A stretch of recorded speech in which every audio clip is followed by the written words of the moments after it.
Hello, everybody. It's Friday. That means it's time for another topic of the week. First off, last week's topic on the Compendium Scrolls. Wow.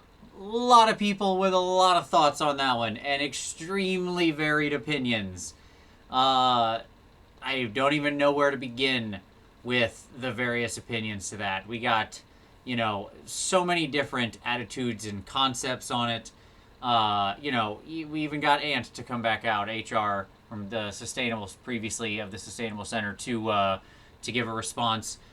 Special shout out to Doom and Darkness for going whole hog on his and just putting out apparently the most controversial video of the week of his career on those scrolls.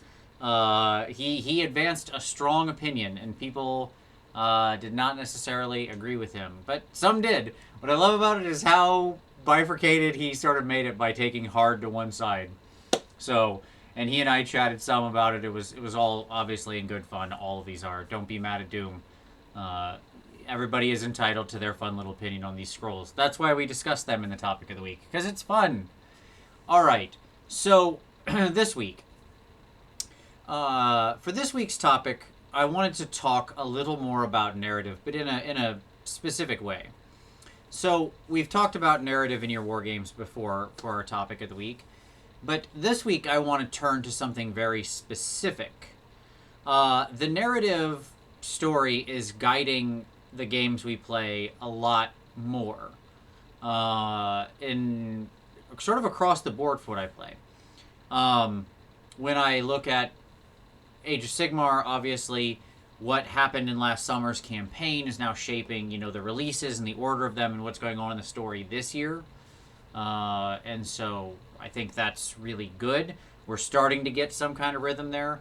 I mean, 40K is really like completely slave to the narrative right now, and the releases are just bang on with it. Even I, who don't play 40K, am fascinated by the story that's going on and love watching these releases that come out with it. Obviously, today the Primarch was spoiled with the return of Guilliman. It's this guy. Where's he at? There you go. It's that guy that's named after. He's back. Um, so, and the fig does look absolutely stunning. And so I think that that's clearly being guided. Malifaux has an ongoing, evolving story that has to do with the breach, and the releases that happen there are all tied to that narrative as it evolves. So I see a lot of evolution of releases being tied to evolution of the story. Okay, and I quite like that, to be completely honest. I like a moving timeline in my games as opposed to an ever-present forward. Present. An ever-present present. That doesn't work. You know what I mean. So I'll give an easy example of something from a long time ago. It's not like this is new technology, by the way. I'll give a very simple example from many, many years ago that I truly, truly loved, and that is BattleTech. For people who played BattleTech or MechWarrior back in the late 80s and early 90s, there was the books, the technical readouts were stapled with years, and those were generally, exempting the very old one, which is 2750, the Star League era. They were the present day of the setting at that moment, but the timeline advanced. Characters died, new characters came in, whole nations got erased, and then finally, like, well, not finally, but in a very big, huge, crazy moment, you had the return of Kerensky's children with the invasion of the clans and this incredible shakeup to the inner sphere and technology, and it was nuts, and it totally changed the game, and I particularly loved it from the story perspective. There's a lot of genius things to love about it. I'll do a whole video on it sometime. Maybe that'd be a great tabletop history. I'm gonna write that down when I'm done here. But the point is that the releases that were coming out there in this form, books and little mechs, little tiny miniatures, were related to the ongoing narrative, and I loved it then, and I love it now. So my question for you is this: do you enjoy having the releases, the items that get, put out for us to paint and to play with, being tied tightly to the narrative? And if you do, or maybe even if you don't, where do you want to see the narrative in the games you're playing right now go? So, for example, if you're a 40k player, is Terra going to get destroyed? Do you want to see the Emperor return, the Emperor die? Those kinds of things, right? Because I think all that's on the table. Well, die. Be really, truly dead, not just a weird half skeleton sitting on a golden throne. So, whatever he is.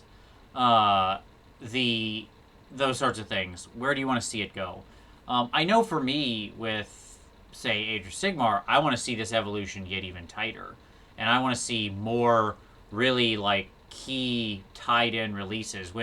So I think, to me, when the elves come roaring back, I'd love to see part of the elves get peeled off and stuck to Slaanesh and have that be, this weird Slaanesh elvish return of, these two forces being paired against each other, or that kind of thing, or maybe even they're not. Maybe a force of them is kind of this sort of weird devil's alliance. I can handle a lot of different ways to go with it, but I'd love to see what comes out be very tightly tied to that, and this continued evolution of this exploration.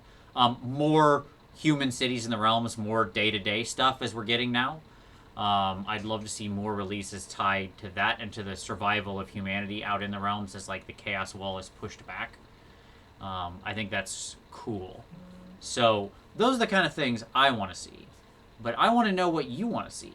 So as always, drop that down in the comments. Do you like the ongoing narrative being tied to the release schedule, or vice versa? And what do you want to see happen?